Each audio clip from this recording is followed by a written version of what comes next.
Katatapos lang ng maglolong Julio at Crispin na mag-orasyon sa harap ng altar. Kinuha ng matanda ang isang palangganang asin at naglakad palabas ng bahay. Sumunod naman sa kanya ang kanyang apo. Dumiretso siya sa tarangkahan at mula doon ay sinimulan niya ng magsaboy ng asin habang patuloy na nagdarasal. Nang matapos ay isinunod naman ang iba pang sulok ng kalamansian. Ang ganitong gawain ay ginagawa nila habang umiikot. Hindi napigilan ni Crispin ang magtanong. Lolo, para saan ba talaga yung ginagawa natin? Bakit po kailangan natin mag-orasyon bago po magdilim? Saka, bakit ka po palaging nagsasayang po ng asin? Di ba po masama yun? Tsaka alam niyo po ba, sabi po ng mga kalaro ko, wag daw po magtatapon ng asin. Kasi kapag namatay ka daw, pupulutin mo daw po yun isa-isa. Hindi napigilan ng matanda ang matawa sa sinabing yon ni Crispin. Halos mapaubo ito, pero dahil nasa kalagitnaan ng isang ritual, pinilit niyang ihinto ang pagtawa at maging seryoso sa harap ng kanyang apo. Muli niyang itinuloy ang pagsasaboy ng asin sa harapan naman ng pinto. At nang matapos ay sa kanya hinarap ang bata upang sagutin ang katanungan nito. Apo, tama naman yung sinabi mo kanina. Masama nga ang nagsasayang pero hindi naman pagsasayang ang tawag sa ginagawa natin. Pinalalakas ko lang ang proteksyon ng ating lugar. Po? Protection po? Ibig niyo pong sabihin, Lolo, may protection po ang lugar na to? At ang asin, ayan siyang nagpapalakas nito? Eksakto! Nakuha mo! Pero Lo, bakit po? Bagyang napakunot ang noo ng matandang lalaki nang marinig ang muling pagtatanong ng bata. Anong bakit? Bakit po kailangan niyo pong palakasin ng proteksyon? Bakit may magnanakaw po ba? Oo, meron. Sus, magnanakaw lang naman pala eh. Kayang-kaya niyo po yun, Lo. Pero teka po, bakit nga ba tayo nag-aalala? Wala naman po siyang mananakaw dito sa atin eh. Hindi naman simpleng magnanakaw ang tinutukoy ko, Apo. Ang sinasabi ko ay yung mga nilalang na nagnanakaw ng buhay. Iyon ang iniiwasan kong makapasok dito sa atin. Lumaki ang mga mata ng batang si Crispin nang marinig ang sinabing yon ng kanyang lolo. Agad siyang kinilabutan at halos hindi nakapagsalita. Oh, bakit bigla kayatang natahimik? Natatakot ka ba? Hindi po ah. Nagulat lang po ako sa sinabi niyo, Lo. Yung bang tinutukoy niyo po yung pong mga nilalang ng dilim na maaari pong makasakit sa atin? Sila nga. Kaya natin ginagawa to ay para hindi sila makapasok dito sa ating bakuran. Ano pong mangyayari, Lo, kapag nakapasok po sila? Kapag nakapasok sila, may isa pa naman tayong depensa. Ayan o, yung pinakamatandang puno ng kalamansi. Pero nag-aalala lang kasi ako. Hindi kasi ako sigurado, Apo, kung maaasahan ba talaga yung puno na yan. Pinagbubuti ko ang pagpapalakas ng proteksyon natin sa palibot nitong taniman. Kasi, hindi ako sigurado sa puno na yan. Ganun po ba? Bakit? Ano po bang meron po sa puno na yan? Yan ang unang puno na itinanim dito ni tatay. At sabi niya sa akin noon, dito niya nakuha ang kanyang unang agimat. Agimat? Tulad po ng mga nakasabit sa may dingding po natin? Ganun po ba? Tama ka. Isa doon ay pagmamay-ari ni tatay. Yun ang pinaka-espesyal na agimat niya dahil bigay daw ito ng kanyang kaibigan. At galing ito Diyan mismo, sa punong yan. Wow, ang astig naman po ng kwento, Lo. Hindi lang ito basta kwento lang, Apo. Dahil totoo itong nangyari. Huwag mong gawing biro. Sorry po, Lo. Hindi ko po intensyong gawing biro po ito. Pero naaaliw lang po talaga ako at napapahanga po. Parang ang astig-astig po kasi ng tatay niyo eh. Kayo po, ganun din po ba kayo, Lo? Mas magaling ang tatay ko kaysa sa akin. Hindi hamak. Kasi siya ang guru ko eh. Siyempre, mas magaling siya. Inilapag ng matanda ang hawak niyang palanggana. Tapos ay nagpagpag siya ng kamay. Tumingin siya sa paligid at nakitang saktong nag-aagaw na ang liwanag at dilim. Tinignan niya ang lahat ng mga punong abot ng kanyang paningin. Isa sa mga puno na tinitigan niya ay ang pinakamatandang kalamansi na matatagpuan sa halos pinakagitna ng kanilang bakuran. Napangiti siya at napansin yun ni Crispin. Lo, bakit po kayo nakangiti? May naaalala lang ako, iho.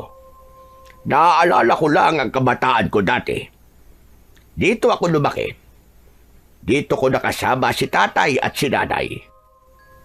Pagkatapos sabihin yon, ay biglang lumungkot ang muka ng matanda.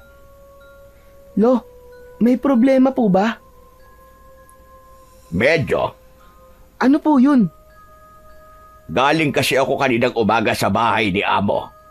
At sinabi niya na baka magmamigrate na sila sa Amerika kasama ng mga anak niya. Tapos itong lupa daw, balak na daw nilang ibenta kasi gagamitin nilang panimula doon. Po, ibibenta na po nila itong lupa. May bibili po ba nito, Lo? Nasa dulo na po ito ng baryo at medyo liblib. Tapos, wala pa pong mga kapitbahay. Meron din siguro, lalo na kung ibibenta nila ito ng mura. Iniaalok nga ito sa akin ni Amo eh. Saan naman ako kukuha ng perang pambabayad? Wala naman tayong maraming pera. Nakakalungkot nga po, Lo. Pag nangyari po yun, saan po tayo titira? Kapag may bago na pong may-ari nitong lupa. Yun nga ang problema, Apo. Masakit sa akin na iwan ang lugar na ito. Pero mas masakit sa akin na wala tayong malilipatan. Napabuntong hininga ang matanda. Napatingin ito sa taniman na ilang dekada niya nang inaalagaan. Bahagyang nangilid ang luha niya, pero pinipilit niyang pigilan. Ayaw niyang makita ni Crispin na nasasaktan siya ng sobra. Lo, huwag niyo na po munang isipin po ang problema. May awa po ang Diyos. Malalampasan din po natin ang problema natin, Lo. Napangiti ang matanda matapos marinig ang mga salitang yon galing sa kanyang apo. Tama ka, Apo. Mabuti pa itara na sa loob ng bahay at maghanda na tayo ng hapunan. Pagpasok nila, agad na inihanda ng matanda ang mga bigas at nagsaing. Samantalang si Crispin naman ay umupo sa lamesa at mula doon ay tanaw niya ang mga kwintas na nakasabit sa dingding nila. Lo, tanong lang po. Ano po bang mga yan? Saglit na tumigil ang matanda sa kanyang ginagawa at napatingin din sa mga nakasabit na anting-anting. Naalala niya bigla ang nakaraan. Sa kanyang murang edad ay naging antingero na siya. Maaga siyang iminulat ng ama sa tungkulin ng isang antingero. Tinuruan siya nito sa paggamit ng mga sandata. Pinagtiyagaan siya nitong turuan ng mga orasyon at iba't ibang mga dasal. Ginawa ito ng tatay niya dahil siya lang ang bukod tanging maaaring tagapagmana ng tungkulin ng kanilang angkan. Lolo, okay lang po ba kayo? Oo naman. Ayos lang ako, Apo. Siya nga pala. Yung mga nakasabit na yan sa dingding ay mga agimat. Mga gamit yan ang ninuno natin na ipinapamana sa bawat henerasyon. Ang dami po, no? Tama ka. Mas madami pa nga dapat yan, sabi ng tatay, kung hindi lang nasunog ang dati nilang bahay noon bago sila nalipat dito sa taniman. Ganun po ba? Ano po ba ang gamit ng mga yan? Kumbagay para saan po? May kanya-kanyang taglay na kapangyarihan ng mga yan, Apo, na maaari mo magamit sa oras ng pangangailangan. Meron din diyang nagbibigay sa iyo ng kakaibang lakas o tapang. Meron din naman yung kapangyarihang hindi ka tatablan ng bala o anumang matatalas na bagay. Wow! Parang, ano bang tawag dun? Parang antingero o kaya albularyo. Mali, Apo. Hindi albularyo. Magkaibang albularyo sa antingero. Ha? Magkaiba po yun? Akala ko po kasi parehas lang. Siyempre magkaiba, Apo. Ang albularyo, sila yung nilalapitan kapag may sakit. Tulad halimbawa ng may mga lagnat, may pilay, o kaya nausog. O kaya yung napaglaruan ng mga elemento ng dilim. Gumagamit sila ng mga herbal, langis at mga dasal para magpagaling. Ang trabaho nila ay magpabuti ng katawan ng tao. Parang mga doktor, ganon. Pero kaya nila magpagaling gamit ang mga natural na gamot. Tumango-tango ang batang si Crispin. Nakikinig ng mabuti. Pero ang antingero, na katulad ko, hindi ko kayang maggamot. Pero mas mabigat ang tungkulin namin kasi kami ang humaharap sa mga nilalang ng dilim, mga aswang, mga mangkukulam, at mga engkanto na sumasanib o nananakit.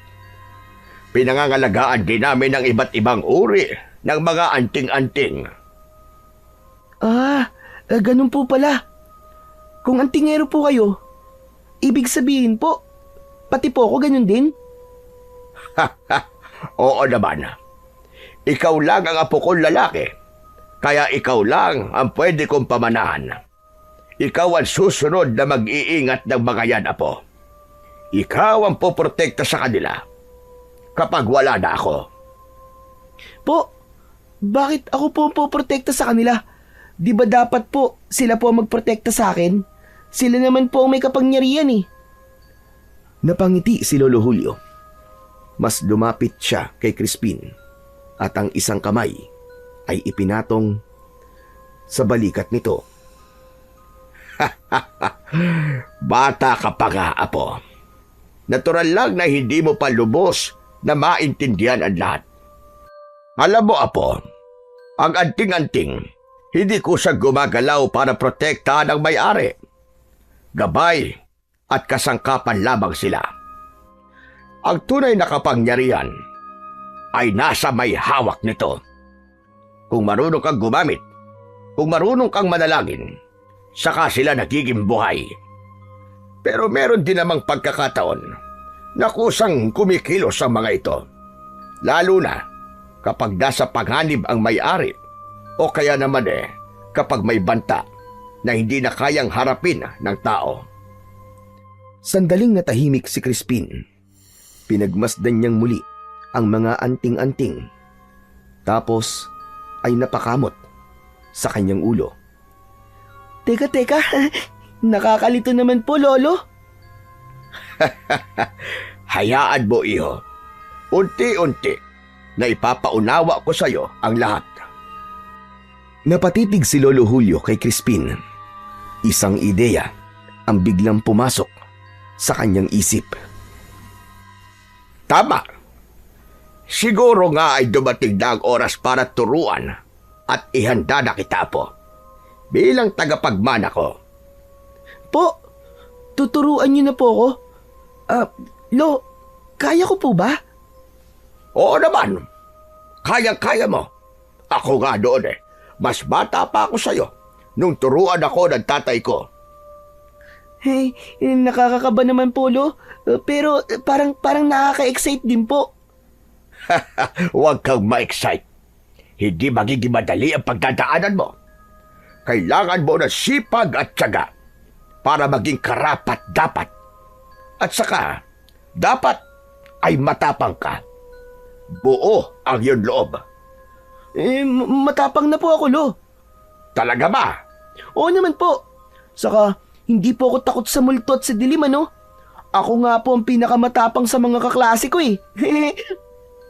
Talaga lang ah. Kung ganon, ay hindi ko na pala kailangan mag-alala. Kung matapang ka na, mamayang gabi ay gagawin na natin ang unang hakbang. Bubuksan natin ang iyong ikatlong mata. Ha? Para saan po yun? Para makita mo ang mga hindi nakikita ng karaniwang mga mata. Tulad ng mga multo, engkanto at iba pa. Kailangan ito para masanay ka na sa presensya nila. Sige po. Kayang-kaya ko po yan. Sisiw lang sa akin yun. Natawa ang matanda sa sagot ni Crispin sa kanya. Muli siyang bumalik sa kanyang ginagawa. Samantala, makalipas ang ilang oras nang matapos silang maghapunan, tinawag ng matanda si Crispin. Lumabas silang dalawa at sa labas, mula sa silong ng isang malaking puno ng akasya, pinaupo niya ang bata sa isang upuan na naroon, nagawa sa kahoy. Lo, anong gagawin natin dito? Gabi na po ah. Di ba sabi mo matapang ka? Susubukan na natin ngayong gabi, apo, kung hanggang saan ang tapang mo. Kinuha ni Lolo Julio ang isang pulang panyo sa kanyang bulsa. Dahan-dahan na tinakpan niya ang mga mata ni Crispin. Mahigpit ang pagkakatali, sapat upang hindi makasilip ang bata. Samantala, habang nakapiring, naramdaman naman ni Crispin na lumayo ng bahagya ang kanyang lolo. May narinig siyang tunog na may naglalakad at tila may kinukuha mula sa isang lalagyan. Pagkaraan ng ilang sandali, bumalik ito at nagsimulang magsalita ng mabagal. Tulad ng dati, hindi na naman niya nauunawaan kung ano ang binabanggit ng matanda. Lo, ano po ba kasing ginagawa niyo? Kinakabahan na po ako eh. Nagsisimula na ako ng isang ritual, apo. Ritual? Para saan po, Lo? Para mabuksan ang iyong paningin. Lolo naman eh, niloloko niyo naman po ako eh. Di naman po nakasara ang mga mata ko ah. Saka nakakakita naman po ako.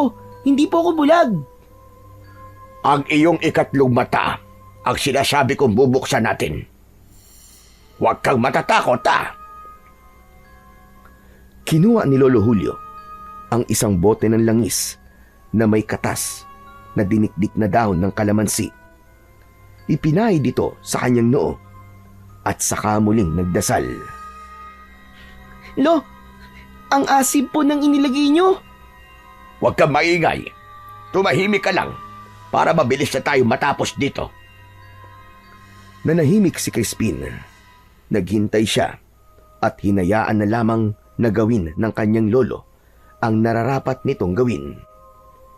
Crispin, kapag nabuksan na ang iyong mga mata, huwag kang tatakbo, ha? Huwag ka rin pipikit. Harapin mo lang kung sino o ano ang mga makikita mo. Hindi umimik si Crispin. Bagamat may nararamdamang takot at kaba, hindi niya ito ipinapahalata sa matanda.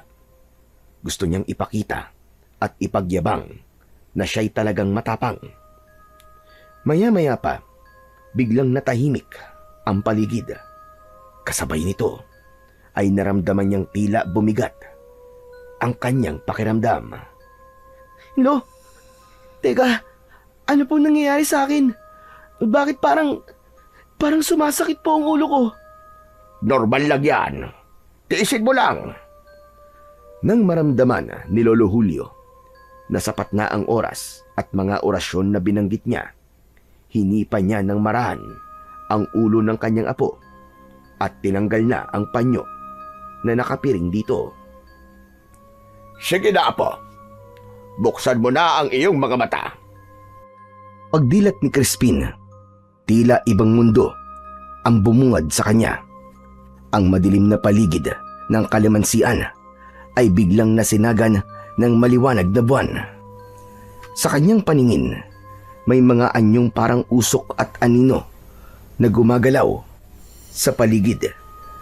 Ngunit ang higit na ikinagulantang niya ay ang mga nakikitang iba't ibang uri ng multo, mga ligaw na kaluluwa at mga maligno na nagkukumpulan sa labas ng kanilang bakuran. Parang nagpupumilit silang makapasok.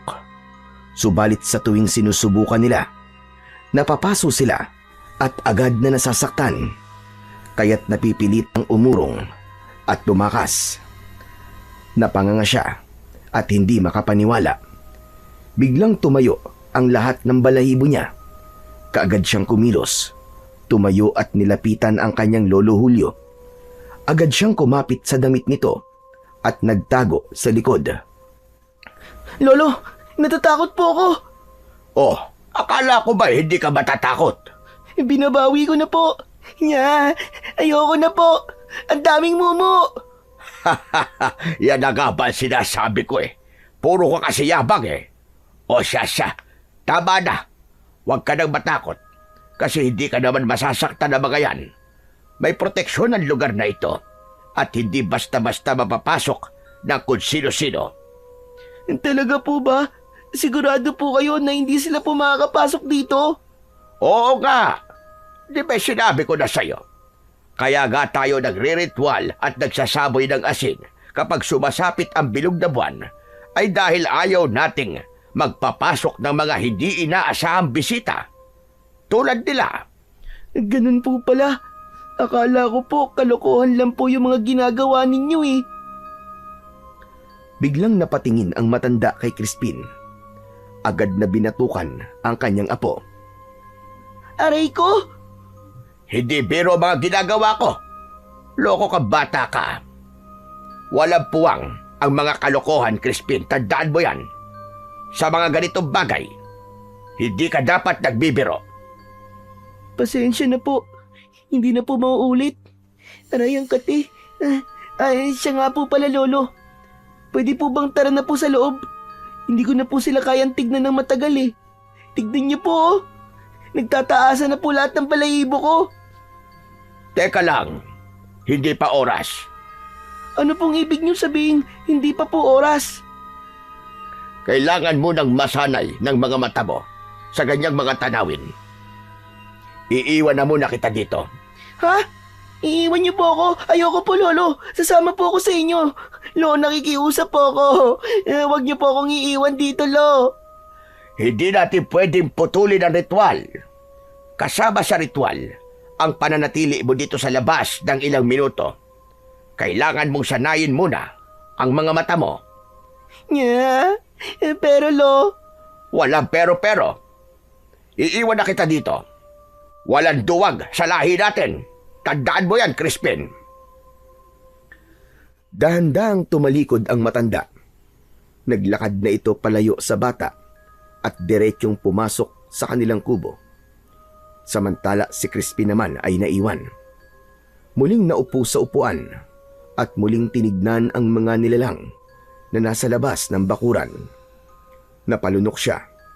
Pilit nagpapakatapang. Totoo pala sila. Totoo sila. Hindi sila katang-isip lang. Huwag kang matakot. Biglang napalingon si Crispin sa kanyang likuran nang may biglang nagsalita. Ngunit paglingon niya ay wala naman siyang nakita. Agad na nanayo ang kanyang balahibo at pakiramdam niya ay nanlaki din ang kanyang ulo. Sino yon? Ako! Kasabay ng malamig na hangin, ay naramdaman ni Crispin ang biglang pagbigat ng paligid. Unti-unting may lumabas na usok na kulay itim mula sa pagitan ng mga puno ng kalamansi. Mula doon ay dahan-dahang humuhugis ang isang napakalaking anino. Una niyang nakita ay ang paglitaw ng dalawang mata nito na tila kulay ginto. Diretsyong nakatitig sa kanya. Sumunod ay ang mahahabang bisig nito na balot ng makakapal na balahibo. Naglalakad itong palapit sa kanya. Ilang sandali pa ay tuluyang nabuo ang anyo nito sa mismong harapan na niya. Isang higanting nilalang, nakangisi, umuusok ang bibig at amoy tabako. Lolo! Umalingaw-ngaw ang sigaw ni Crispin sa buong kalamansian. Ngunit yun ang naging malaking pagkakamali niya sapagkat agad na naagaw ang pansin ng mga nilalang na nasa labas ng bakuran. Sabay-sabay silang napalingon sa kanya at doon napagtan na nakikita sila ni Crispin. Umungol ang ilan sa kanila at sumigaw. May humihingi ng tulong. May umiiyak, may sumisigaw at iba pa. Biglang nanigas sa takot ang bata habang tinitignan isa-isa ang mga nilalang na malamig na nakatitig sa kanya. Naramdaman niya ang biglang panghihina ng kanyang katawan at ang hirap niya sa paghinga hanggang sa biglang nandilim na ang kanyang paningin at tuluyan na siyang nawalan ng malay. Samantala, nang marinig naman ni Lolo Julio ang malakas na sigaw ni Crispin, agad siyang lumabas. Bumungad sa kanya ang apo na nakahandusay sa lupa. Dali-dali niya itong nilapitan at sinubukang gisingin. Ngunit hindi ito magising. Kaya't agad niya na itong binuhat. Subalit mabigat si Crispin. Agad na umusal ng dasal ang matanda at hinalikan nito ang suot na agimat. Sinubukan niya muling buhatin ang apo at walang kahirap-hirap niya na itong nabitbit hanggang sa maipasok niya na ito sa bahay at maihiga sa katre. Kinabukasan, maagang bumangon si Lolo Julio. Hindi na siya halos makatulog magdamag dahil sa nangyari sa apo niyang si Crispin. Ilang beses din niyang pinagsisihan ang ginawa niyang pagbubukas ng ikatlong mata ng bata.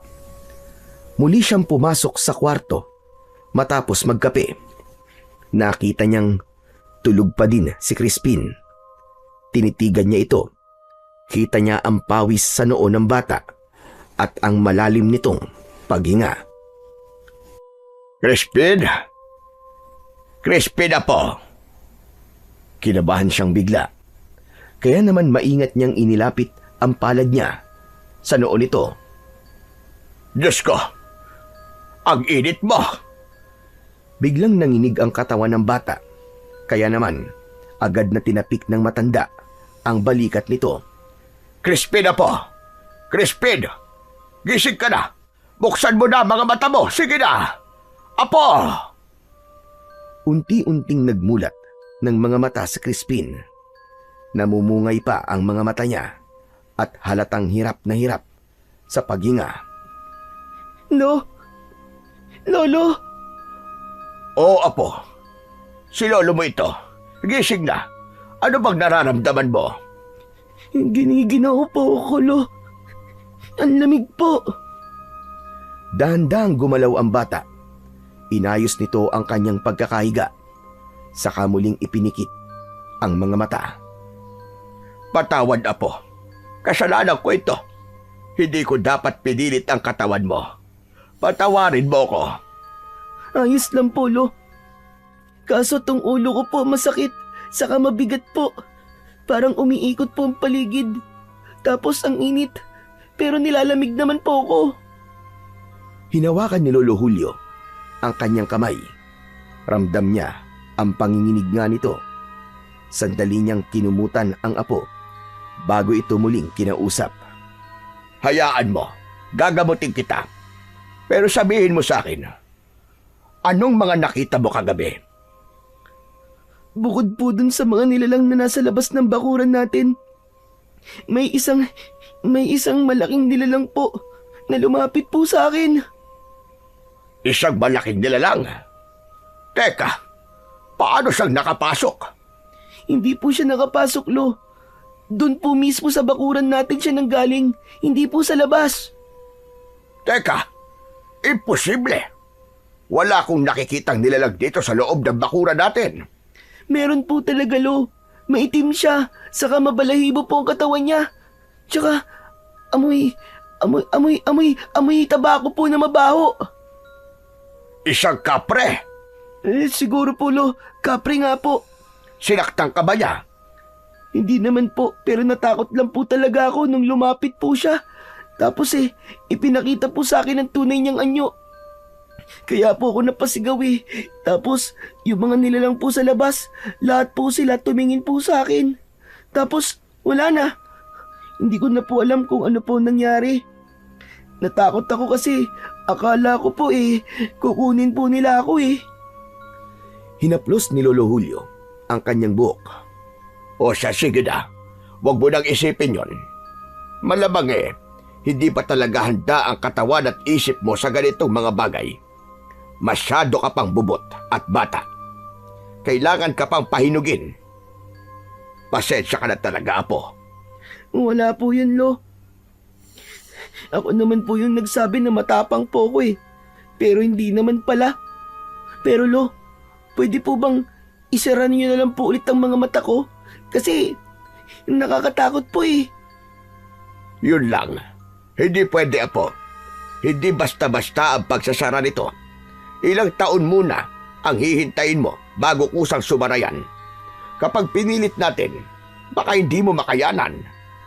Ibig sabihin nito, Lo, makikita ko pa rin po sila? Oo, Apo, gano'n na nga. Pero huwag kang mag-alala. Hindi ka naman nila magagalaw o masasaktan, lalo na kapag nandito ka sa loob ng bakuran natin. Saka hindi kita pababayaan. Ako ang bahala sa'yo. Napayuko si Crispin. Hindi niya maitatanggi ang takot na nararamdaman niya. Ngunit sa parehong sandali ay malaki at buo naman ang pagtitiwala niya sa kanyang lolo. Lo, kakayanin ko po ba talaga ito? Paano po kung mahina ako at saka... Walang batang mahina, Apo. Kung ginagabayan ng tamang tao. Nasa dugo mo ang pagiging antingero. Ang takot ay bahagi lang ng pagsubok. Tulad ko, nalampasan ko noon ang lahat ng pagsubok at lahat ng takot. At kung kaya ko, ay alam ko na kaya mo rin. Tama po kayo, Lo. Hayaan po ninyo. Susubukan ko pong maging matapang. Haharapin ko po ang lahat. Yan! Yan ang gusto kong marinig sa iyo, Apo. Ngayon, nasimulan na natin. Kailangan na kitang unti-unting ihanda. Para kapag wala na ako, Apo, kaya mong lumaban. Kaya mong ipagtanggol ang sarili mo. At higit sa lahat, kaya mong ipagtanggol si ate mo at si amo. Si Ate Sofia? Oo, para sa ate mo. Teka, napapahaba na ang ating daldalan na. Iwan na muna kita at maghahanda lang ako ng gamot mo. Gamot? Akala ko po ba hindi kayo marunong gumamot? Kaya ko naman. Lalo na kung ang pagkakasakit ay hindi natural sa tao o yung mga sakit na galing sa sumpa ng mga nilalang. Yun ang kaya kong gamutin. O sige, sandali lang at kukunin ko lang. Tumayo na ang kanyang lolo at naglakad palabas ng silid nila. Ilang minuto ay bumalik itong may hawak na isang basong tubig. May bitbit din itong palanggana na may tubig. Nang makalapit ay inilapag niya ang mga ito sa lamisitang nasa tabi ng kanilang katre. May dinukot din siya sa kanyang bulsa, isang piraso ng puting kandila at tawas. Kailangan ko munang malaman kung bakit ka nilagnat at nagkasakit. Ikinuskus ng matanda ang tawas sa noo, dibdib at sa tiyan ni Crispin. Pumikit siya at sinimulang bigkasin ang mga orasyon ng paulit-ulit. Pagkaraan nito, inilagay niya ang tawas sa palanggana. Kasunod noon ay nagsindi siya ng kandila at itinapat yon sa tubig. Unti-unting natunaw ang kandila at nang tumigas ang patak nito sa ibabaw, unti-unting nabuo ang isang kakaibang hugis. Napailing si Lolo Julio at napabuntong hininga ng malalim. May nilalang na labis mong kinatakutan, kaya ka nilagnat. Totoo nga, isang kapre ang may kagagawa nito. Kung ganon, hindi sapat ang proteksyong ibinigay ko sa iyo kagabi. Mahina pa ang basbas mo. Kailangan ko pa yang palakasin. Ano pong ibig niyong sabihin, Lo? Ang ibig ko sabihin, mahina pa ang pananggalang ng iyong katawan laban sa bigat ng presensya ng mga nilalang ng dilim. Pero huwag kang mag-alala, Apo. Lilipas din yan. Kailangan lang natin na palakasin ang loob mo. At higit sa lahat, palakasin ang iyong katawan para agad kang makabawi. Agad na pinunasan ng matanda ang pawis sa noo ng kanyang apo. Pagkatapos ay ibinabad ng sandali ang palamuti o agimat ng suot niyang kwintas sa basong may tubig. Bumigkas siya ng isang orasyon at nang matapos ay iniabot ito sa bata. O heto, inumin mo ha. Makakatulong ito upang gumaling na ang lagnat mo. Magpahinga ka lang muna. Ako nang bahala sa lahat ng trabaho dito sa bahay. Dahan-dahang ininom ni Crispin ang tubig at nang matapos ay saka muling pumikit. Habang nakahiga ito ay patuloy siyang binabantayan ng kanyang lolo Julio. Patuloy ito sa pagdarasal at pag-oorasyon. At sa isip niya, kapag tuluyan ng gumaling ang apo, sisimulan na niya itong sanayin para sa mas mabibigat pang pagsubok na darating. Samantala, makalipas ang ilang sandali, narinig ni Lolo Julio ang paghinto ng isang tricycle sa harap ng kanilang bahay. Hindi niya agad pinansin yun dahil nakatuon ang tingin niya kay Crispin. Ngunit nang marinig niya ang isang pamilyar na tinig mula sa labas, ay agad siyang natigilan. Lolo Julio? Crispin! Nandito na po ako! Agad na tumayo si Lolo Julio at tinungo ang pintuan. Pagbukas niya ng pinto, bumungad ang nakangiting apo na babae. May dala itong bag at ilang supot ng mga pasalubong. Mano po, Lo? Kumusta po kayo? Ayos lang ako, Apo. Salamat at nakadalaw ka. Ang tagal din mula nung huli kang pumunta rito, ha. Pero bakit hindi ka man lang nagpasabi na ikaw ay darating? Sana man lang nakapaghanda ako. Nako, kaya nga hindi ako nagsabi kasi ayoko pong naaabala pa kayo. Gusto ko lang po kayong sorpresahin. Siya nga po pala. Asan yung makulit na bulinggit? Doon sa kwarto niya, nagpapahinga. Nilalagnat kasi. Halika, pasok ka. Nako, matutuwa yon kapag nakita ka niya. Mabilis na nagliwanag ang muka ni Sofia. Halatang miss na niya ang kapatid niya. Agad siyang pumasok, dala ang mga pasalubong niya para sa dalawa. Ay, kawawa naman si Bunso. Pero buti na lang nandito ako. Ako na ang bahala kay Crispin, Lolo. Nako, wag mo nang alalahanin ang kapatid mo. Ayos naman na siya. Kailangan lang niyang magpahinga. Napatingin niyo na po ba siya sa doktor? Ano ba kasi talaga nangyari? Ano kasi, kagabi, binuksan ko ang kanyang ikatlong mata. Ayun, natakot yata sa mga nakita niya. Ano po? Binuksan niyo po ang third eye niya? Lolo naman, bakit niyo naman po ginawa yun? Bata pa po siya, Lo. Hindi niya talaga kaya yun. Napalunok si Lolo Julio. Alam niyang hindi madaling ipaliwanag ang kanyang ginawa. Sophia, Kailangan ko nang gawin yon. Saka sana maintindihan mo na ginawa ko yun hindi para saktan siya. Ginawa ko yun kasi darating ang araw na kakailanganin niya ito. Mas mabuti nang masimulan niya habang kasama ko, habang kaya ko pa siyang gabayan. Kaso tignan niyo naman po ang nangyari sa kanya. Nagkasakit po siya. Lolo Julio, hindi po ba pwedeng hayaan na lang po muna natin siyang maging bata? Naiintindihan ko naman ang punto mo. Pero matanda na ako, Apo. Kailangan ko nang maisalin sa kanya ang lahat. Paano kung bigla akong nawala? Mamatay? Hindi ako matatahimik kung hindi ko magagawa ang tungkulin ko bago ako mamatay. Hindi ko naman siya pababayaan eh. Ay nako, bahala na nga po kayo. Sige po, Lolo. Tignan ko muna si Crispin. Siya nga po pala. Ito po ang pasalubong niyo. Nako, hindi ka na sana nag-abala pa. Nakakahiya naman. Wala po kayong dapat na ikahiya sa akin, Lo. Masaya po ako na nagagawa ko ang mga bagay na yan sa inyo. Kaya tanggapin niyo na po. Sige na. Kinuha ng matanda ang nakasupot na pasalubong at saka pumunta sa kusina.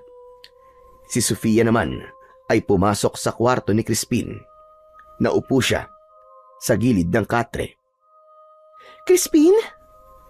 Andito ang ate. Dahan-dahang iminulat ni Crispin ang kanyang mga mata nang marinig ang tinig ng kanyang kapatid. Agad itong ngumiti nang makita ang maamo at magandang muka ni Sofia. Nandito ka, ate? Oo, nandito ako, Crispin. Bakasyon muna ako dito ng mga ilang araw. Kaya, ako na muna ang bahalang mag-alaga sa'yo. Gusto mo bang kumain? May dala akong espesyal na tinapay para sa'yo. Silvanas, di ba paborito mo yun? Opo, ate. Ang tagal ko na pong hindi nakakatikim nun eh. O sige, sandali lang at kukunin ko. Naku, magugustuhan mo yun. Kasi espesyal ang pagkakagawa nun. Masarap at tamang-tama lang ang tamis. Sige po ate, salamat po. Lumabas si Sofia sa kwarto at nagtungo sa kusina.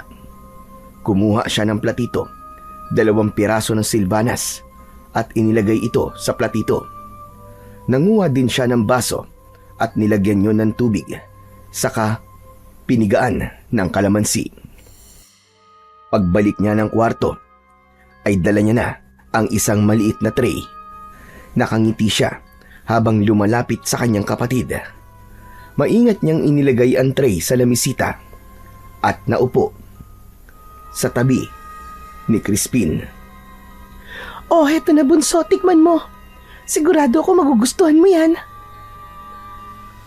Maingat niyang isinubo ang isang maliit na piraso ng tinapay sa kapatid niya na medyo nangihina pa din. Dahan-dahan namang ngumuya si Crispin at sa bawat kagat ay makikita ang pagliwanag ng kanyang muka. Wow, ang sarap talaga ate. Ang tamis. Salamat po ate ah. Ngumiti si Sofia at marahang pinunasan ang gilid ng labi ng kapatid gamit ang maliit na panyo. Inihanda niya ang isa pang piraso ng tinapay at muling maingat na isinubo kay Crispin. Habang pinapakain niya ito, hindi niya maiwasang titigan ng kapatid ng may halong awa at pag-aalala. Pagkaraan ng ilang subo, naubos din ang tinapay. Kinuha ni Sofia ang baso ng kalamansi juice na dala niya at marahang iniabot yon kay Crispin. At dahan-dahan itong uminom. O tama na muna. Magpahinga ka uli. Mamaya kung kaya mo pa, kakain ka ulit. Salamat ate ah. Namiss kita. Ako rin namiss kita. Lagi ka nasa isip ko. Habang pinagmamasdan ang kapatid na muling pumikit, napaupo siya ng tuwid at napabuntong hininga. Bumalik sa alaala niya ang kanyang pinagdaanan sa mga nakaraang taon. Umalis si Sofia sa kanilang bayan upang makipagsapalaran para sa kanyang pangarap Nais niyang makapagtapos ng pag-aaral, ngunit nang pumanaw ang kanilang mga magulang, alam niyang hindi kakayanin ni Lolo Julio na pag-aralin pa siya. Kaya't nagpa siya siyang lumayo at maghanap ng kapalaran sa ibang lugar. Mahirap ang naging simula. Pumasok siya bilang isang kasambahay sa isang malaking bahay ng mayamang pamilya. Mabigat ang mga gawaing ipinapagawa sa kanya. Paglilinis, pagluluto, pati ang pag-aalaga sa mga bata. Ngunit tiniis niya ang lahat ng yun, alang-alang sa kanyang pangarap at para sa natitirang pamilya niya, sina Lolo Julio at Crispin. Isang araw ay napansin ng amo niyang babae ang kasipagan at talino niya. Inalok siya na mag-aral at tutulungan siyang makapagkolehiyo. Nakuha din siyang scholar nang makapasa sa exam. At doon nagsimula ang bagong yugto ng kanyang buhay. Pinagsabay niya ang trabaho at pag-aaral. Umaga nagtatrabaho siya sa bahay at sa gabi naman siya pumapasok sa eskwelahan. Hindi naging madali. Maraming gabi na halos wala siyang tulog dahil sa dami ng kailangang gawin. Ngunit sa tuwing naiisip niya si Crispin, doon siya humuhugot ng lakas. Lagi niyang iniisip na balang araw, kapag nakapagtapos siya ng pag-aaral, magiging magaan din ang buhay nila. At ngayong taon, ilang buwan na lang ay magtatapos na siya. Ngunit meron siyang isang malaking problema at siyang dahilan kung bakit siya umuwi sa bahay ng lolo niya. Samantala, nagising siya sa pagmumuni-muni nang biglang magsalita ang Lolo Julio niya mula sa kanyang likuran. Dahil sa kakaisip ay hindi na niya namalayan na pumasok ito sa silid. Ano, Apo? Kumusta na siya? Mukhang maayos naman po siya, Lolo. Kailangan lang po niya siguro magpahinga maghapon. Tignan niyo, nakatulog na po siya ulit. Tama ka. Pero magiging maayos naman yan. Maya-maya lang. Napainom ko naman na ng gamot at nadasalan ko na ng orasyon. Kaya huwag ka na masyado mag-alala. Sige po, Lo. Salamat po sa pag-aalaga po sa kapatid ko. Hindi ko kayo pababayaan. Yan ang pangako ko sa mga magulang ninyo. Ikaw, kumusta ka? Ayos lang naman din po ako, Lolo. Kumain ka na ba? Halika na sa kusina. Nakapagluto na ako ng agahan. Sige po, Lo. Nang nasa kusina na sila, kinuha ni Sofia ang bag at binuksan yun. Ay, Lo, may dala nga po pala ako ditong konting bigas, mga delata, asukal, kape. Para po sa inyo, Lo. Nako, ikaw talaga, Apo. Salamat. May tinapay na ngang pasalubong may grocery pa. Salamat talaga. Mabait kang talaga, Apo. Maliit na bagay lang po yan, Lo. Hayaan niyo po, Lo. Kapag nakapagtapos na po ako ng pag-aaral at nakapagturo po ako, wala na po kayong aalalahanin. Ako na po ang bahala sa lahat. Nako, wag mo na munang isipin yan. Hindi mo responsibilidad ang lahat, Apo. Gusto ko kapag nagkatrabaho ka na, enjoy mo muna. Huwag mong lurunin ang sarili mo sa responsibilidad. Wala akong pinapasalo sa'yo. Ayos lang po yun, Lo. Huwag kayong mag-alala. O siya, tara na nga doon sa kusina. Kakain na tayo. Nagsalo sa agahan ang maglolo. Matapos kumain, ay si Sophia na ang nagligpit ng kanilang pinagkainan. Siya na din ang nagkusa na gumawa ng ilang mga gawaing bahay. Mabilis na lumipas ang mga oras. Pagdating ng hapon, abala si Lolo Julio sa pagwawalis ng bakuran habang may nakasinding siga sa ilalim ng pinakamatandang puno ng kalamansi. Maingat naman si Sofia na naglalagay ng dagdag na tuyong dahon upang makontrol ang apoy, upang tama lang ang usok. Ginagawa nila ito para maitaboy ang mga lamok at mga kulisap na naninira ng mga bunga ng kalamansi. At ginagawa din nila ito upang mapalayas ang mga masasamang espiritu na maaaring di kinayang hadlangan ng mga proteksyon na inilalagay ni Lolo Julio sa kanilang tarangkahan. Samantala, habang abala sila, biglang napansin ni Sofia na papalabas ng kanilang kubo ang kanyang kapatid. Medyo maputla pa ang bata pero maayos na ang lakad nito at nakangiti. Agad na nilapitan ito ng dalaga. Napatingin din ang matandang lalaki. Oh, Crispin! Kumusta ka na? Bakit lumabas ka? Ayos na po ang pakiramdam ko, ate. Gusto ko lang pong makalanghap ng sariwang hangin. Nagkatinginan si Lolo Julio at si Sofia. Nakahinga sila ng maluwag nang marinig na maayos na ang pakiramdam ng bata. Agad na pinatay ng dalaga ang siga upang mamatay ang apoy. Sinabuyan naman ito ng tubig ni Lolo Julio upang hindi na kumapal pa ang usok. Ginawa nila ito upang hindi makalanghap ng usok ang bata. Apo, diyan ka na muna sa may balkonahe ha. Mas ayos dyan kasi presko at hindi masyadong mausok. Ay, salamat sa Panginoon at okay ka na. Tinanggap na ng iyong katawan ng mga gamot. Gusto mo ba kumain? Ano gusto mo? Mamaya na po, Lo. Dito na lang po muna ako tatambay. O sige. Diyan ka lang at kami tatapusin pa namin ang pagwawalis at paglilinis namin dito ng ate mo. Kasi sa isang linggo, dadalaw dito ang mga amo natin. Kailangan maayos at malinis itong kalamansian para matuwa naman sila. Tumango ang bata. Ipinagpatuloy naman ng dalawa ang kanilang ginagawa. Mabilis na lumipas ang mga oras. Nang matapos ang pagwawalis at paglilinis, pumasok na sa loob ng kubo sina Lolo Julio at Sofia upang maghanda ng hapunan. Samantala, si Crispin ay mas piniling manatili muna sa labas. Maliwanag pa naman kaya hindi pa niya inaalala ang mga nilalang na maaaring magpakita sa kanya. Parente lang siyang nakaupo sa balkon habang kinakain ang meriendang ibinigay sa kanya ng kanyang ate kanina. Ngunit habang kumakain siya, ay bigla siyang nakaamoy ng mabaho. Para bang amoy bulok na karne.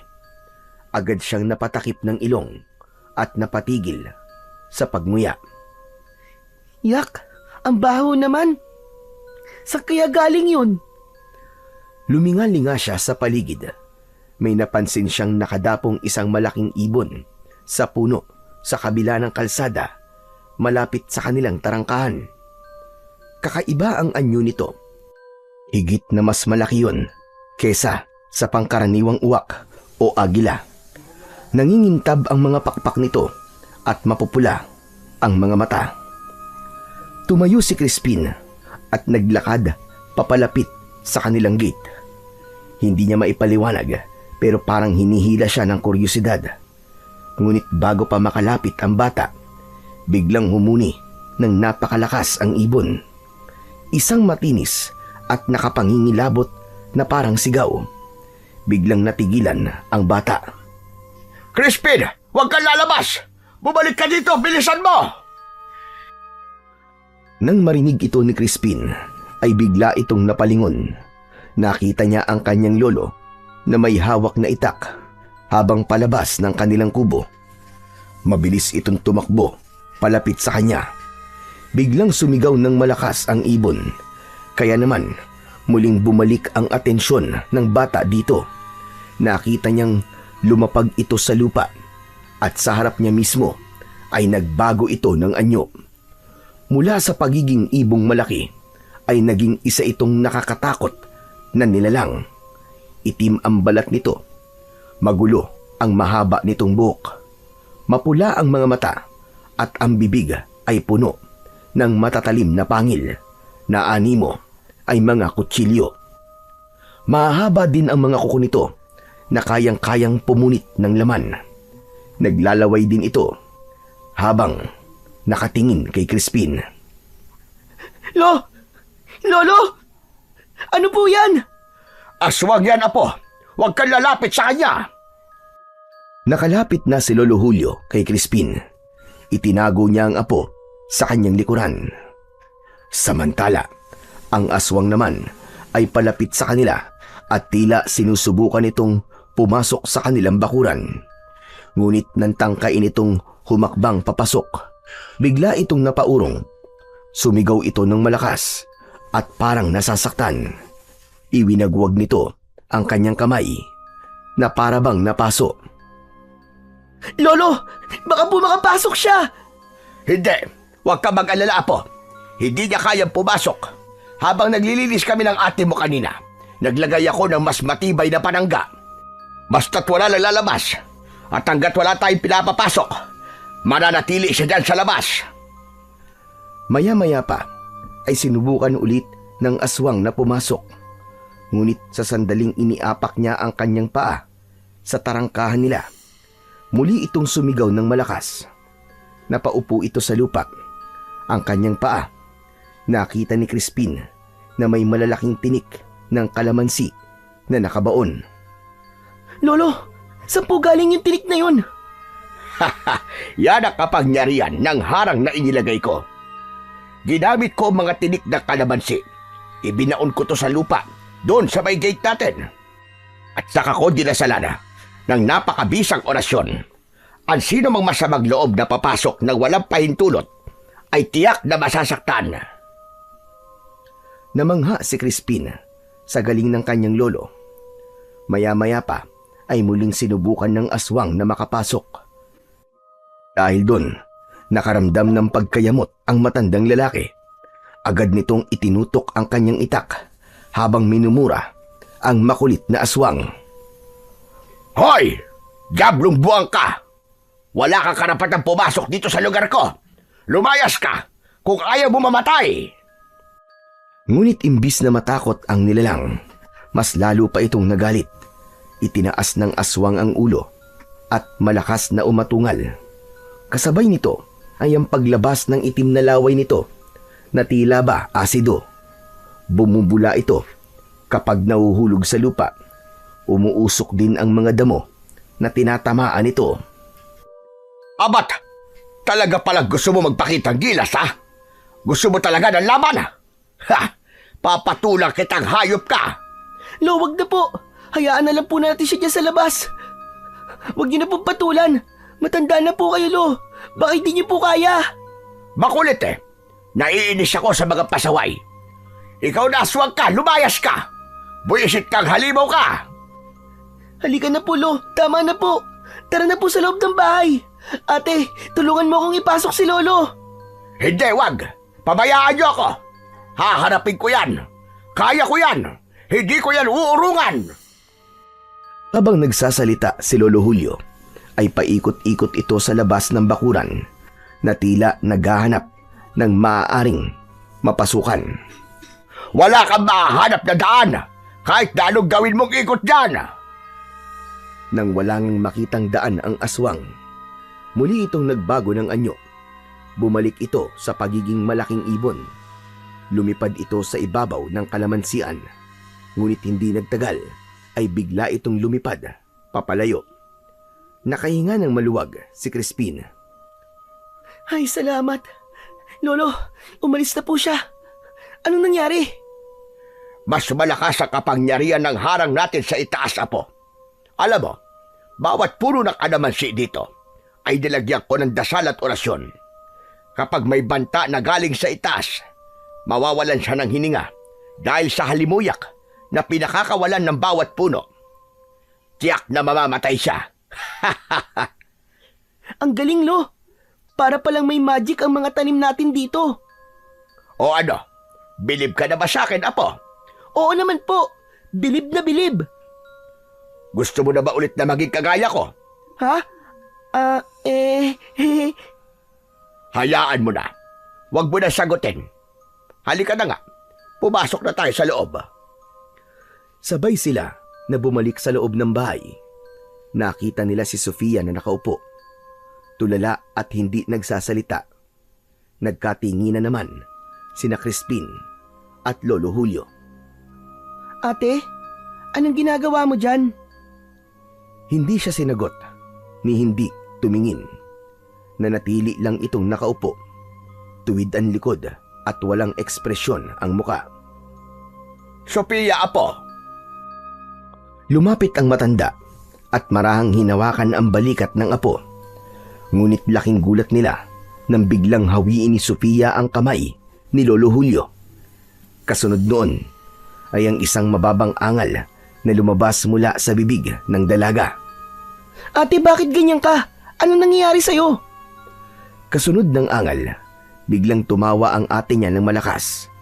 Matinis, malalim at nakapangingilabot ang tinig nito. Nanlamig si Crispin. Lolo, ano po nangyayari kay ate? Bakit ganyan? Para pong hindi siya ang ate ko. Hindi sumagot ang matanda. Bagkus ay nakatingin lang siya sa dalaga. Maya-maya pa ay inutusan siya nito. Apo, kumuha ka ng matibay na tali. Bilisan mo! Agad na sumunod si Crispin sa kanyang lolo. Tumakbo siya sa labas at kinuha ang taling nakasabit sa may dingding. Nang makuha niya ito, ay bumalik na siya sa loob. Nakita niya ang Lolo Julio niya na nakaharap pa rin kay Sofia. Ang dalaga naman ay nakatitig ng masama. Lolo, ito na po ang tali. Lo, aanin niyo po ito. Hindi pa man naaabot ng matanda ang tali, ay biglang tumayo ang dalaga. Lumapit ito kay Crispin at hinawakan siya sa balikat. Nasaktan ang bata sa paraan ng pagkakahawak ng kapatid niya. Madiin yun at tila pinipiga. Pakiramdam niya anumang oras ay mapipilay na siya. Aray! Ate, wag! Aray, nasasaktan ako, ate! Mabilis na sinunggaban ni Lolo Julio ang dalaga at itinulak ito pabalik sa upuan. Sa kanya kinuha ang tali sa kamay ni Crispin at mabilis na iginapos ang mga kamay ng dalaga sa upuan. Lolo, sandali lang! Ano to?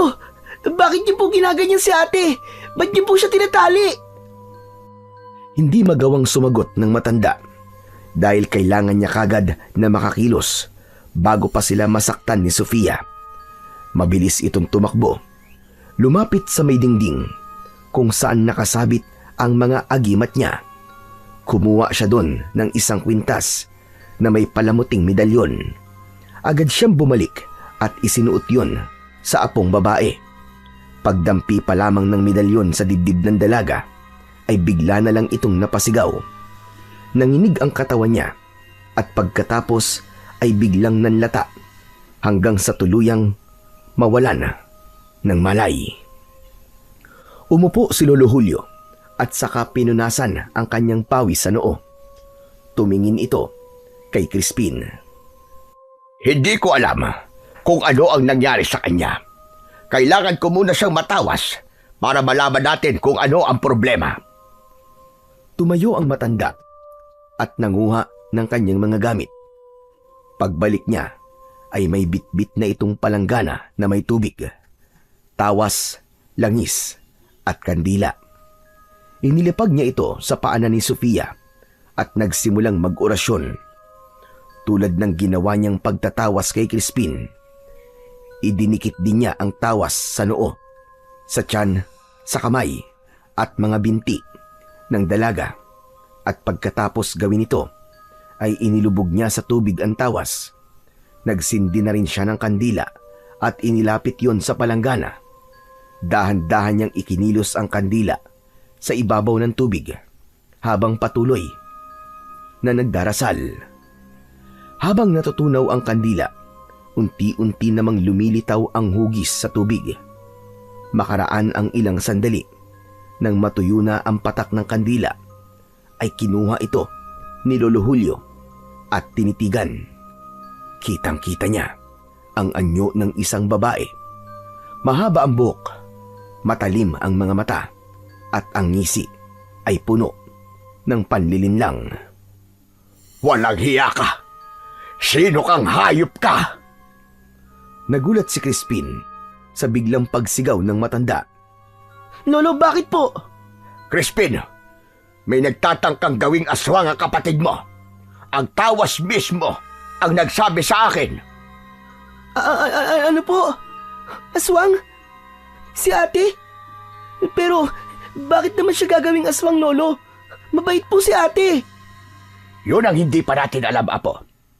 Pero isa lang ang sigurado ko. Masama ang babaeng gumagawa nito sa ate mo. Malakas din ang puwersa na gustong sumakop sa kanya. Lumapit si Crispin at hinawakan ang kamay ng kanyang ate. Lo, ano pong gagawin natin? Kawawa naman po si ate. Humugot ng malalim na buntong hininga si Lolo Julio at tumingin siya kay Crispin. Kailangan ko siyang gamutin bago siya tuluyang maging aswang. Sige po, Lolo. Gawin niyo po ang lahat para mailigtas po si ate. Pero Lo, bakit po ba siya nagkakaganyan? Bakit siya magiging aswang? Hilawaan siya. Maaaring pinakain o kaya naman ikinurot ito sa kanya. Mahihirapan tayo kung naipakain sa kanya ang itlog. Ano po? Itlog? Oo, ang itlog ng ibong pispis. Kapag nakain ito ng ate mo, mahihirapan tayong alisin ang sumpa. Pero kailangan natin ito kagad matanggal sa tiyan niya hanggat hindi pa ito namimisa. Kapag napabayaan natin yon, baka hindi na natin magamot ang ate mo. Agad na kinuha ni Lolo Julio ang bote ng langis na hinaluan ng dinikdik na dahon ng kalamansi. Dinampian niya ng konting langis ang noo ni Sofia at sinimulan ang pagbibigkas ng dasal. Subalit sa sandaling nadampian ng langis ang balat ng dalaga, bigla itong nagising. Biglang natulala si Crispin nang makita ang anyo ng kanyang ate. Tulad ng aswang na nakita nila kanina, mapulang-mapula din ang mga mata nito. Matalim ang kanyang mga titig. Ilan mo ako, matanda ka! Akin ang katawan ng apo mo! Akin ang katawan ito! Nagulat si Crispin dahil iba na rin ang boses ng kanyang ate. Naging mas matapang at magaspang kung magsalita. Ang boses ay tila boses ng isang demonyo na nasa pinakailalim ng lupa. Samantala, si Lolo Julio naman ay hindi nito pinansin ng apo. Itinuloy nito ang kanyang pag-oorasyon. Tigilan mo na yan! Huli na kayo! Akin na siya! Akin siya! Hindi mo makukuha ang apo ko! Lumayas ka sa katawan niya, demonyo ka! Biglang umangat ang katawan ng dalaga sa upuan. Tila may malakas na puwersang humihila dito pataas at sinusubukan itong makawala sa pagkakagapos. Mabilis na naglakad ang matanda patungo sa dingding kung saan nakasabit ang iba pa niyang mga gamit. Dinampot niya ang isang buntot ng page.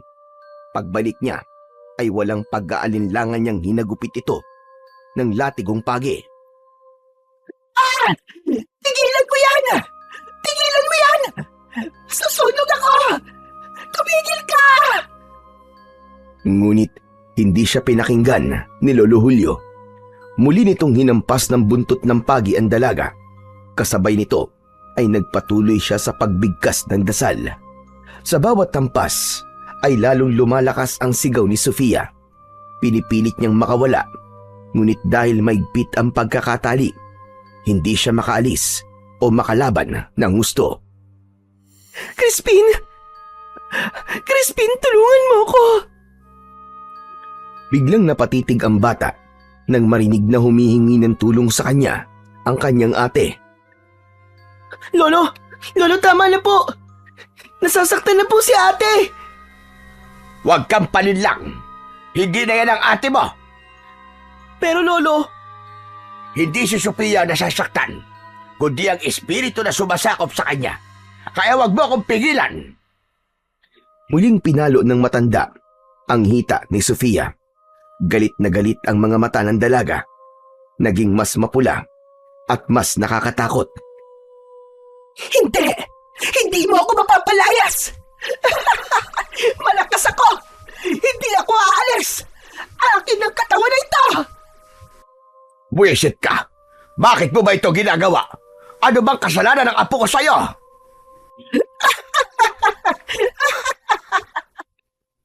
Ayaw mo't sumagot ha? Pues, tatapusin na kita! Sige! Subukan mo! Subukan mo! Siguraduhin mo lang ha, na biglaan ang pagpatay mo sa akin.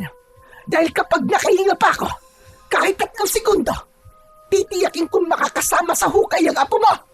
Isinusumpa ko! Halos maiyak si Crispin sa nakikitang paghihirap ng kanyang ate Sofia. Mahal na mahal niya ito at nasasaktan siya habang nakikitang namimilipit sa sakit ang ate niya. Kahit pasabihin ng kanyang lolo na hindi ito ang nasasaktan sa mga palo ng latigo. Naging paulit-ulit pa ang paghampas at pagdarasal hanggang sa isang malakas na sigaw ang lumabas mula sa bibig ng dalaga. At habang sumisigaw ito, muling dinampot ng matanda ang langis na may halong kalamansi. Ibinuhos niya ito sa ulo ng dalaga. Nagpupumiglas ito. Halos umuga na ang upuan. Lumayas ka sa katawan ng apo ko! Hindi mo pag-aari ang dugo ng lahi ko! Hindi mo pag-aari ang aking apo! Sa puntong yun ay muling napasigaw si Sofia at pagkatapos ng sigaw, nangisay ito, nagsuka at saka biglang nanlupaypay. Hinawakan ni Lolo Julio ang ulo ni Sofia at bahagyang itiningala. Agad niyang napansin na naglalaway ito ng sobra. Malapot, mahaba at tila hindi napuputol. Hindi. Hindi maaari ito. Crispin, madali ka. Kumuha ka ng mga tuyong dahon ng kalamansi sa labas. Kailangan natin pausukan ang ate mo. Hindi na nagdalawang isip ang batang si Crispin. Mabilis siyang tumakbo palabas. Maliwanag ang buwan ng gabing yun. Kaya naman, hindi problema ang tanglaw. Malinaw niyang nakikita ang paligid. Huli na nang maalala niyang bukas pala ang kanyang ikatlong mata. Ang ginawa niya, iniyuko na lamang niya ang kanyang ulo. Saka siya bahagyang umupo at nagsimulang mamulot ng mga tuyong dahon. Medyo nahirapan siyang mag-ipon dahil kakalinis lang ng kanyang ate at lolo ng bakuran at ilalim ng mga puno ng kalamansi.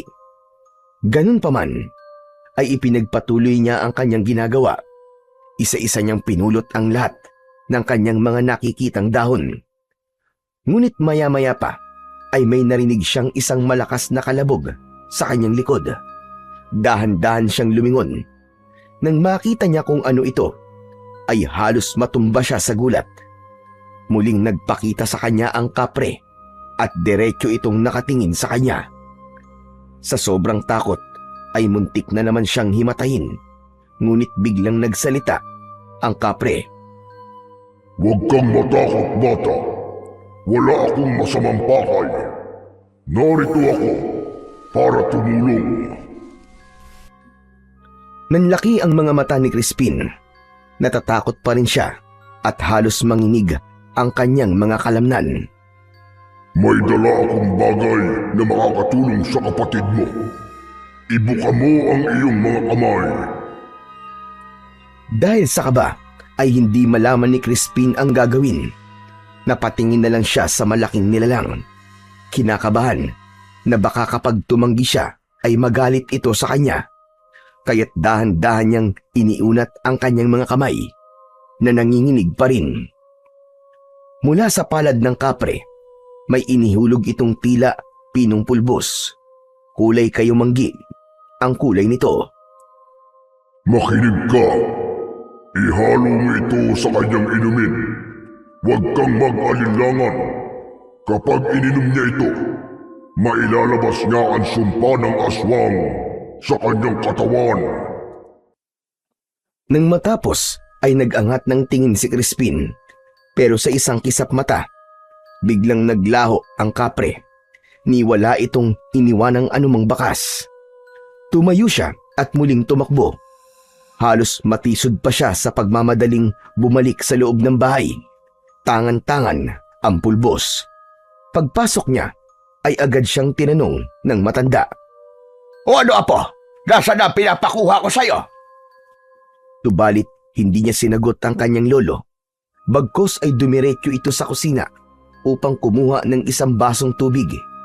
Inilagay niya doon ang pulbos. Kusa naman itong natunaw. Naging parang ordinaryong tubig na lang ito sa paningin. Nang matapos, ay kagad na lumapit siya sa kanyang ate Sofia. Ipapainom na sana niya ang tubig, ngunit pinigilan siya ng lolo niya. Crispin, sandali iho. Ano ba ang plano mong gawin? Gumawa po ako ng gamot niya, Lolo. Ano ka mo? Kumunot ang noo ng matanda nang marinig ang sinabing yun ng kanyang apo. Dinikitan siya ng matanda at kinuha ang baso. Inilapit niya ito sa kanyang ilong at bibig. Tumingin siya sa apo. Kita sa mukha niya ang labis na pagdududa. Sigurado ka bang gamot ito? Saan mo ba ito nakuha? Sandaling hindi sumagot si Crispin. Kinakabahan siyang aminin sa matanda na kapre ang nagbigay ng pulbos. Ganun pa man, pinili niya muna ang magsinungaling. Basta po, Lolo, mabisa po to. Sigurado ako na ito po magpapagaling kay ate. Saglit na natahimik si Lolo Julio at napatingin sa mga mata ng apo. Ibinalik niya ang baso kay Crispin. Kung yan ang paniniwala mo, sige, subukan natin. Dahan-dahan, inilapit ni Crispin ang baso sa labi ng kanyang ate. Pagdampi pa lang ng tubig, biglang nagsuka na ang ate niya. Malapot at kulay itim na likido ang lumabas mula sa bibig ni Sofia. Mabaho ang amoy, parang galing sa imburnal na matagal nang hindi nalinis. Halos mapangiwi ang bata. Napaatras siya. Kita niya ang pamimilipit ng ate niya at halatang nahihirapan ito sa patuloy na pagsusuka. Crispin, painumin mo ulit siya. Dali, bilisan mo. Subalit natulala na lang si Crispin. Awang-awa siya sa ate niya. Dahil doon ay agad na kinuha ng matanda ang baso mula sa apong si Crispin. Tapos ay lumapit ito kay Sophia at bahagyang itiningala at pilit na ipinapainom muli ang tubig. Pilit namang nilulunok ito ng dalaga, ngunit kasabay nun ay muling sumuka ito ng mas marami pang itim na likido. Lolo, ayos lang po ba si ate? Hindi po ba siya nasasaktan? Hindi. Dahil ang nakikita mo, Crispin, ay isang senyales na nailalabas niya na ang hawa ng aswang. Mas mabuti na ito kaysa tuluyang maging nilalang siya ng dilim. Ilang sandali pa ay unti-unting humupa na ang pagsusuka ng dalaga. Latang-lata ang katawan nito. Huminga ng malalim si Lolo Julio. Pinunasan ang pawis sa kanyang noo. Magaling! Magaling, Crispin! Mukhang nailabas na niya ang lason. Napatingin si Crispin sa bagay na isinuka ng kanyang ate. Isang maliit na ibon na kulay itim. Tapos ay muling tinignan niya ang kanyang ate. Halata sa itsura at kilos nito ang matinding pagod sa pinagdaanan. Bumalik na ang kulay nito. Hindi na maputla, kagaya kanina. Ate, okay ka na ba? Bagyang kumilos ang labi ni Sofia. Para bang may gustong sabihin. Ngunit sa sobrang hina, halos pati pagsasalita, ay nahihirapan na siya. Agad na kumuha ng basang bimpo si Lolo Julio at pinunasan ang muka at ang labi ng dalaga. Salamat sa Diyos. Napakahusay ng ginawa mong gamot, Crispin. Hindi ko alam kung saan mo nakuha ang gamot, pero nakatulong talaga. Halika. Tulungan mo kong alalayan siya papunta sa silid. Dito na lamang tayo muna matulog sa sala. Sige po, Lolo. Pinagtulungan na ng dalawa na akayin ang dalaga papunta sa kanilang silid. Inihiga nila ito ng maayos at dahan-dahan. Nang matapos, ay agad na kinumutan ito ni Crispin. Kinabukasan, maagang nagising si Sofia. Halos 4:00 pa lang ng madaling araw, tahimik siyang bumangon at dahan-dahang naglakad. Iniiwasang makalika ng ingay na maaaring makagising sa mga natutulog sa sala. Lumabas siya at naupo sa balkonahe, saka malalim na lumanghap ng sariwang hangin ng umaga. Ngunit ilang sandali lang ang nakalipas, bigla niyang naramdaman na parabang may nakamasid sa kanya. Kinilabutan siya. Mabilis niyang iginala ang paningin sa paligid, pero wala naman siyang makita. Pinilit niyang pakalmahin ang sarili. Iniisip na baka guni-guni lamang yon. Ngunit bago pa siya tuluyang kumalma, isang bato ang lumipad at muntik nang tumama sa kanya. Sunod-sunod, isa pang bato ang nahulog sa kanyang tabi. Sino ka ba nagtitrip sa akin, ha? Walang sumagot, kundi ang katahimikan. Muli ay isa pang bato ang nakita niyang lumapag sa tabi niya. Bagya niyang nakita na kumislap ang isa sa mga yon, kaya't pinulot niya. Laking gulat niya nang mapagtantong kulay ginto ang bato. Hinanap pa niya ang iba at kanyang pinulot. At tulad ng nauna niyang pinulot, kulay ginto din ang mga ito. Binitiwan niya itong muli at saka tumingin sa paligid. Natakot ang dalaga. Agad-agad siyang tumayo at papasok na sana siya ng bahay, pero biglang lumabas ang lolo niya. Nagising na ito at balak ding magpahangin. Nagkagulatan pa sila sa may pinto. Sophia, Lo, bakit ka nandito sa labas? Madilim pa. kagigising ko lang po, Lo. Nagpahangin lang po ako dito sa balkon. Ay, siya nga po pala. May ipapakita po ako sa inyo. Kaagad na yumuko ang dalaga upang kunin sana ang mga bato, pero bigla itong naglaho. Sandali nga, ano bang hinahanap mo dyan? Wala na po pala. Ano ka mo? Nataranta si Sofia. Naisip niyang wag na lang sabihin sa matanda ang tungkol sa bato, dahil siguradong mag-aalala na naman ang matanda. Kaya naman, iniba niya ang usapan. Wala po, Lolo. Ay, siya nga po pala. Gusto niyo po ba ng kape? Magtitimpla po muna ako. Papasok na sana siya sa bahay, ngunit bigla siyang pinigilan ni Lolo Julio. Dumito ka na muna, Apo. Mag-uusap lang tayo sandali. Sige po. Tatanungin kita, ha? At wag na wag kang magsisinungaling sa akin. Sige po. Ano po bang itatanong niyo? Batid mo ba kung ano ang nangyari kagabi? Bagyang tumango ang dalaga. Bakit, Sophia? Bakit ka nagkaganon? Ilang araw ko na din po nararamdaman na parang may kakaiba po sa akin, Lo. Tuwing sumasapit po ang gabi, parang natatakam po ako sa sariwang karne. Tapos, palagi po ako naglalaway ng malapot. Kaya mo ba naisipang umuwi muna dito? Opo, Lo. Nagpaalam po ako kina Madam para umuwi po dito at tumingi po ng tulong sa inyo. Hindi ko lang po kagad nasabi kahapon kasi may sakit pa po si Crispin eh. Bakit ka nagkaganyan? Hindi po ako sigurado. Pero may taong galit na galit po sa akin. Babae, mahaba ang buhok at may nunal sa ibaba ng kanyang labi. Siya ba ang babaeng may matinding galit sa'yo? Nanlaki ang mga mata ni Sofia nang marinig ang sinabi ng lolo niya. Teka, Lo. Paano niyo po nalaman? Wala pa naman akong pinagsasabihan kahit kanino. Malalaman ko talaga, iya. Isang antingero ang lolo mo. Habang ginagawa ko ang tawas kagabi, siya ang pinakita sa akin. Malakas ang negatibong enerhiya ng babaeng yon. Siya ang nagbigay sa'yo ng sumpa. Naipakain niya ito sa'yo.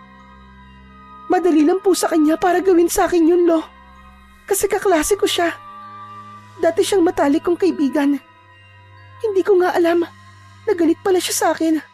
Na tinitira niya ako patalikod at pinag-iisipan ng masama.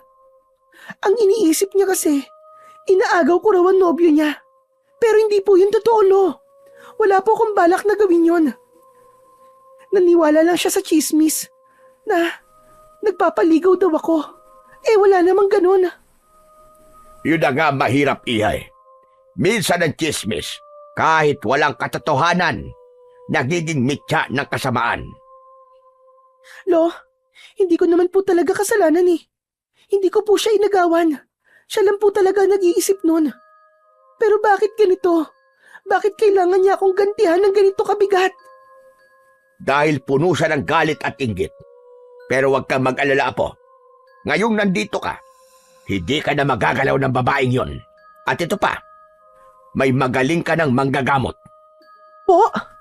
Teka, hindi po ba? Kayo po ang gumamot sa akin kagabi? Wala kang naaalala talaga. Ang natatandaan ko lang po ay nung nagsuka na po ako nung nagsuka. Maliban po doon ay wala na, Lolo. Si Crispin, siya ang gumamot sa'yo. Talaga po, Lolo? Pero, paano niyo po nagawa yun? Tinuruan niyo po? Hindi. Ang totoo niyan, hindi ko alam kung anong klaseng gamot ang ibinigay niya sa'yo. Sa una, parang ayaw ko sanang ipainom sa'yo. Pero nang makita ko ang determinasyon sa kanyang mga mata, hinayaan ko na siya. Mukhang lumalabas na ng kusa sa kanya ang pagiging antingero, Lolo. Hindi ako sigurado, pero baka nga. Lolo, magaling na po ba talaga ako? Talaga po bang napagaling na po ako ng kapatid ko? Magaling ka na. Sigurado ako ron, dahil naisuka mo na ang lason. Wala ka nang dapat ipag-alala, Iha. Ay siya nga pala. Palitan natin yung suot mong medalyon. Heto ang isuot mo. Teka, sa inyo po medalyon na to ah. Bakit niyo po ibinibigay sa akin? Hayaan mo na. Mas mabisa kasi yan. Mas malakas kesa rito. Sapat ang proteksyon niyan para hindi ka na muling mabiktima ng aswang na yon. Paano naman po kayo? Magsusuot na lamang ako ng iba mamaya. Salamat po, Lolo. Salamat po ng marami sa inyo ni Crispin. Niyakap ni Sophia ang kanyang lolo. Ngunit ilang sandali lang ay biglang kumalas ang matanda. Nakakunot ang noo nito habang nakatingin sa puno na nasa kabilang kalsada. Nakita niya ang 2 bola ng apoy sa itaas ng isang puno. Sophia, pumasok ka muna sa loob.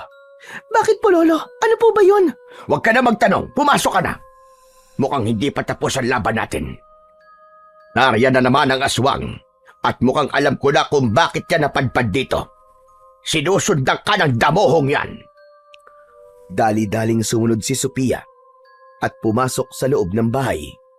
Nilingon pa niya saglit ang puno at nakita nga ang kakaibang liwanag.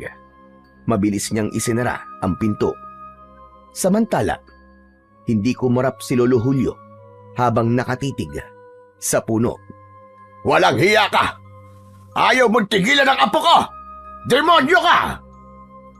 Samantala, sa loob ng bahay ay nagising naman si Crispin. Nakita niya ang ate niya na tila takot na takot at nakatingin lang sa pintuan. Ate, bakit? Ano yun? May nakita si Lolo. Doon sa labas. Parang pulang liwanag sa may puno. Sabi niya aswang daw yun. Pinapasok niya ako dito sa loob. Maya-maya pa ay narinig nila ang malakas na boses ng kanilang lolo. Kung akala mo'y makukuha mo ulit ang apo ko, nagkakamali ka, demonyo ka! Huwag kang aalis dyan! Magtutuos tayong dalawa! Sa loob ng bahay ay hindi mapakali si Crispin. Nag-aalala siya para sa kanyang lolo. Teka, sandali. Kakalabanin ni Lolo ang aswang, ate. Baka kung anong mangyari kay Lolo, matanda na siya. Hindi mapakali sa loob ng bahay ang bata. Maya-maya ay may biglang napansin siya sa mga hanay ng mga nakasabit na agimat at mga medalyon. Isa sa mga ito ang tila kusang gumagalaw kahit wala namang hangin. Ang kwintas ay may palamuti na tila tinik at balat ng kalamansi. Nakalagay ito sa isang maliit na sisidlan na gawa sa kristal. Lumapit si Crispin at inabot ang kwintas. Nang mahawakan niya ito, parang may dumaloy na init mula sa kanyang palad. Hindi niya alam kung bakit, pero ramdam niyang para yun sa kanya. Agad niyang isinuot ito sa kanyang leeg. Crispin, anong ginagawa mo? Bakit mo kinukuha yan? Hindi yan laruan. Alam ko, ate, pero hindi ko naman ito paglalaruan. Tutulungan ko si Lolo. Ano ka ba? Baka mapahamak ka. Mas mabuti pang dito na lang tayo sa loob. Hayaan mo na si Lolo. Kayang-kaya niya yun.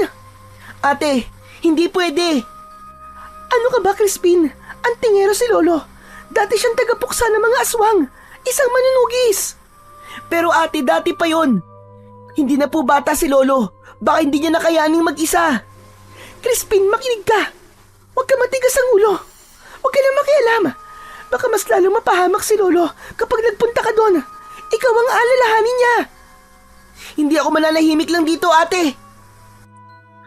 Nagulat si Sofia sa ipinapakitang tapang ng kanyang kapatid. Napagtanto niyang desidido talaga itong lumabas at tulungan sa pakikipaglaban ang kanilang lolo. Lingid sa kaalaman nila, ang isinuot na agimat ni Crispin ay ang siyang nagbibigay sa kanya ng kakaibang tapang at lakas ng loob. Crispin, makinig ka. Hindi ka pa handa. Pakiusap. Makinig ka naman sa akin, oh. Hindi, ate. Patawarin mo ako pero hindi ko kaya maghintay lang dito. Kawawa naman si Lolo, matanda na siya, ate. At alam mo yun. At paano naman ako? Gusto mo ba? Pati ikaw mawala sa akin? Wag naman, Crispin, pakiusap. Dito ka na lang. Wag kang lumabas. Sorry, ate. Hindi kita masusunod. Itinulak niya ng marahan ang kanyang ate. Hindi niya pinakinggan ito. Tumakbo siya palabas ng bahay.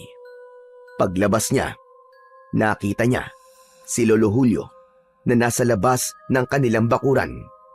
Narinig niyang hinahamon ng matanda ang aswang na bumaba mula sa puno. Medyo malamlam ang sinag ng buwan ng mga sandaling yon. Pero ang paningin ni Crispin ay talaga namang malinaw at nakikita ang mga nangyayari sa dilim. Nakita niyang ngumisi ang aswang, sabay talon, pababa ng puno. Inikot-ikutan nito si Lolo Julio. Lolo, tutulungan kita. Akong bahala sa aswang na yan. Lumakad palapit si Crispin pagkatapos niyang ibulong yon, pero bigla siyang natigilan nang makitang walang suot ni isang agimat ang kanyang lolo. Tanging itak lang ang hawak nito. Mabilis siyang nag-isip. Muli siyang bumalik sa loob ng bahay. Agad niyang tinungo ang lugar kung saan nakalagay ang buntot ng pagi. Katabi nito ang bote ng langis na may halong dahon ng kalamansi. Pinulot din niya ito. Pagkapulot niya, may narinig siyang bumulong sa kanyang tenga. Crispin, pahiran mo ng langis ang latigo. Napahinto siya at napalingon sa paligid. Teka, sino yan? Wala siyang nakitang ibang tao kundi ang ate niya, pero patuloy niyang naririnig ang boses. Ako ito, Crispin. Ang kapre. Gawin mo ang sinabi ko. Pahiran mo ng langis ang buntot ng pagi.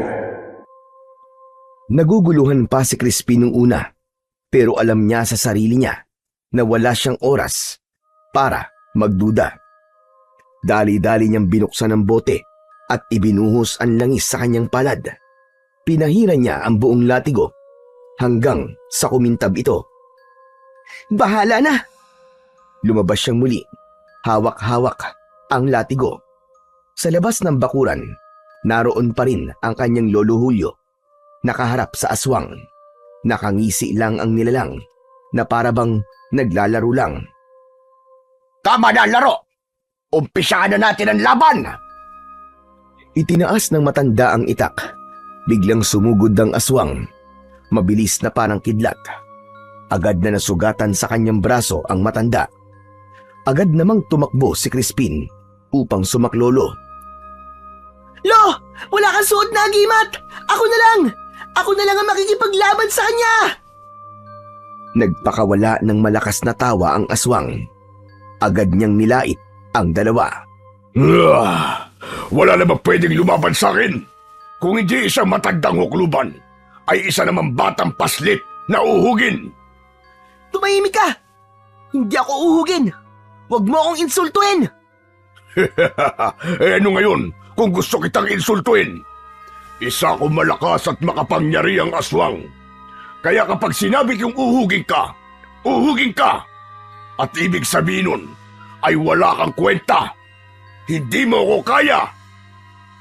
Bago mo ako punahin, unahin mo munang punahin yung laway mo, kadiri ka! Ang tanda-tanda mo na, tumutulo pa ang laway mo! Ano ka mo? Kita sa mukha ng aswang ang pagkapikon sa sinabi ng bata. Mabilis itong umatake kay Crispin, pero bago pa man siya makalapit at saktan ang bata, biglang humarang ang isang malaking nilalang. Hinawakan nito ang aswang at itinulak ng malakas. Kitang-kita ni Crispin ang pagtulong sa kanya ng kapre. Ngunit si Lolo Julio, walang ideya kung ano ang nangyayari. Sumadsad sa lupa ang aswang, hindi makapaniwala sa nangyari. Hindi rin ito nakikita ang kapre. Inakala niyang may malakas na kapangyarihan ang bata. Hindi ito maaari. Ano ka? Anong dala mo? Bakit ang lakas mo? Hindi mo inaasahan yun ano? Ano ka ngayon? Malakas ang apo ko! Ngunit hindi nagpatinag ang aswang. Tumayo ito at muling sinubukan na saktan ang bata. Muli itong sumugod. Crispin, gamitin mo ang latigo. Ngayon na! Hinawakan niya ng maigpit ang kanyang latigo at nagdasal ng isang hiling. Mabilis ang aswang, pero mas mabilis ang kanyang agimat. Naramdaman niyang kusang gumalaw ang kanyang mga kamay. At kasabay ng pag-init ng agimat na suot niya sa kanyang leeg, iwinasiwas niya ang buntot pagi. Sunod-sunod na hinagupit niya ang kalaban. Ang bawat tama ng buntot ng pagi ay parang apoy na tumatama sa balat ng aswang. Walang nagawa ito kundi ang magsisisigaw sa sakit. Tama na! Ayoko na! Tigilan mo yan! Tumigil sa pag-atake si Crispin. Tumingin siya sa kanyang lolo. Crispin na po! Ngayon na! Tapusin na natin ito! Nakapwesto na si Lolo Julio. Agad namang tumabi si Crispin. Nakaharap ang maglolo sa malawak na bakuran, samantalang nakatalikod naman ang aswang sa kanila. Gawin mo na, Crispin! Huwag ka na mag-alinlangan! Gawin mo ang nararapat! Pagkatapos sabihin yun ng kapre, sabay na umatake ang maglolo. Ngunit bago pa man nila malapitan ng aswang, bigla itong umatras. Ang isang paa ng aswang tumapak na sa loob ng kanilang bakuran at tulad ng ibang nilalang ng dilim, tila ito napaso. Iniangat nito ang paa at tangkang umabante, pero naging mabilis ang kilos ni Crispin. Pumikit siya at mabilis na itinulak niya ang dalawang kamay sa hangin. Kasabay nito, biglang tumilapon ang aswang. Tila may malakas na puwersang bumuhat dito at itinapon siya sa ilalim ng pinakamatandang puno ng kalamansi. Nanlaki ang mga mata ni Lolo Julio sa kanyang nakita. Diyos ko, apo! Paano mo nagawa yon? Hindi alam ng matanda na ang kapre pala ang siyang tumulong. Binuhat nito ang aswang at walang kahirap-hirap na ibinalibag ito. Pagbagsak ng aswang sa lupa, biglang tila nagningning ang puno ng kalamansi. Gumalaw din ito kahit wala namang malakas na hangin. Ang mga sanga nito ay biglang humaba na parabang may sariling buhay. Hinampas ang aswang at binalot ang katawan. Narinig nila ang sunod-sunod na sigaw hanggang sa tuluyan itong nanahimik. Binitiwan ng mga sanga na yon ang katawan at iniwang punong-puno ng tinik. Maya-maya pa, ang katawan ay biglang kinain ng naglalagablab na apoy hanggang sa ito ay tuluyan ng naging abo. Pumasok na ang dalawa at dumiretso sila sa balkon. Naupo sila, habol parehas ang kanilang mga hininga. Lumabas si Sofia. Ano nangyari? Tapos na po ba?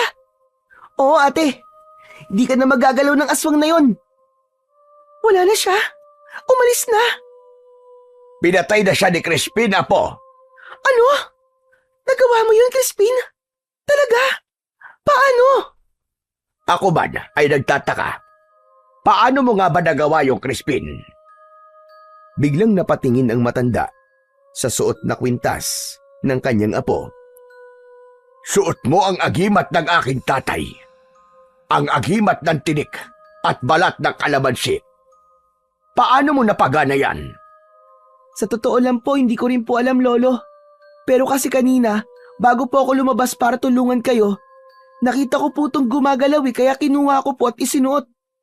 Sorry po kung ginamit ko to nang walang paintulot nyo. Wala kang dapat na ihingi ng sorry, Apo. Ngayon ay napagtanto ko na mukhang ikaw yata ang pinili para muling magtangan ng unang agimat ni tatay. Ito po ang unang agimat ng tatay nyo? Oo, ang agimat na yan ay galing dyan sa pinakamatandang puno. Ang kwento sa akin noon ni tatay ay ibinigay sa kanya yan ng isang makapangyarihang kapre na naging kaibigan niya. Kapre po? Oo, bakit? Hindi ho kaya yun yung kapre na tumutulong sa akin? Ano ka mo? May tumutulong sa'yo kapre. Ang mataba ng kapre na yan kulay ginto. Opo, siya po yung nagtuturo sa akin kung ano ang dapat kong gawin. Siya din po yung nagbalibag dun sa aswang, papunta po dyan sa puno. Ganon. Akala ko talaga ikaw ang may gawa nun. Hindi po, Lolo. Siya po talagang may gawa nun. Kung ganon, hindi ako nagkakamali. Ikaw nga ang pinili. Dahil ang kapre na yon ang gabay ng agimat na suot mo. Tulad mo, kwento sa akin ng tatay ko na ginabayan din siya ng isang kapre. Ito ang palagi niyang kasama kapag nakikipaglaban siya sa anumang nilalang ng dilema. Kung ganun, totoo po ang sinasabi niya. Na isa nga siyang kaibigan at hindi ko dapat siya katakutan. Maya-maya pa, biglang napatingin ang bata sa sahig ng balkonay at nakita ang 3 piraso ng ginto. Pinulot niya ito at iniabot sa kanyang ate. Ate, para sa'yo daw to. Regalo niya sa'yo. Ano? Para sa akin? Bakit? Sandali lang po, tatanungin ko. Tumingin sa gilid si Crispin at nagsalita. Tila may kinakausap na hindi nila nakikita. Ate, mabait ka daw po kasi at maganda. Ay nako, ibalik mo na yan. Hindi ko gusto na magkaroon ako ng apong kapre. Sabihin mo yan sa kanya. Si Lolo naman nagbibiro lang po ako. Regalo lang daw po talaga to. Kasi mabait daw po siya at masipag. Alam daw po niya na balang araw ay makakatulong daw po siya ng malaki sa ating pamilya. O siya. Kung ganon, tanggapin na natin ang biyaya. Tama. Sige, akin na yan. At sabihin mo nga pala sa kanya. Maraming salamat. Ngumiti si Sofia at niyakap si Crispin. Tara na sa loob. Magkape muna tayo. Magkasabay silang naglakad, papasok. Ngunit bago tuluyang makatawid sa pintuan, napahinto si Crispin at napatingin sa silangan. Nakita niyang unti-unti nang sumisikat ang araw. Simbolo ito ng bagong pag-asa at pagtatapos ng dilim na pinagdaanan nila, lalo na ni Sofia, sa kamay ng aswang. Ngumiti siya, bahagyang itinapat ang agimat sa sinag ng araw at bumulong sa sarili. Simula ngayon, gagawin ko ang lahat para maging karapat-dapat sa agimat na to. Marami pa akong dapat na matutunan. Pero salamat. Salamat sa pagtitiwala. Pagkatapos niyang sabihin yon, nakita niyang ang mga dahon ng kalamansi ay gumalaw at tila kumakaway pa sa kanya. Mula noon, nagbago na ang kanilang buhay. Si Crispin ay nagpatuloy sa pag-aaral ng mga orasyon at sa paggamit ng agimat kasama ang kanyang lolo. Naging mas lalo pa siyang naging masigasig at determinado. Naging masunurin din siya sa lahat ng mga sinasabi ng kanyang lolo. Mabilis din siyang natuto at agad na nakakabisa ang mga dasal at orasyon. Samantala, ibinenta nila ang ginto na bigay ng kapre. Ang perang ito ay inilaan nila sa pag-aaral ni Sofia at ni Crispin. Bagamat may pera na, ay hindi nito iniwan ang mga amo. Bumalik ito doon at ipinagpatuloy pa rin ang pagtatrabaho at pag-aaral.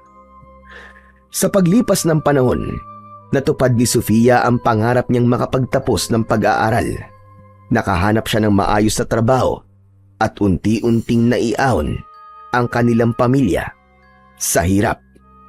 Samantala si Crispin ay hindi lumaking karaniwang binatilyo lang. Tinuruan siya ng kanyang lolo ng lahat ng kaalaman tungkol sa pagiging isang antingero. Ngunit hindi doon nagtapos ang kanyang pag-aaral.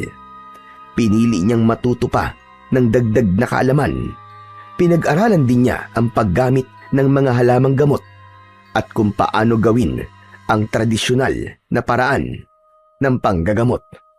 Dahil dito, nakilala si Crispin bilang taong handang tumulong sa sinumang nangangailangan at naging sandigan ng buong baryo laban sa kasamaan.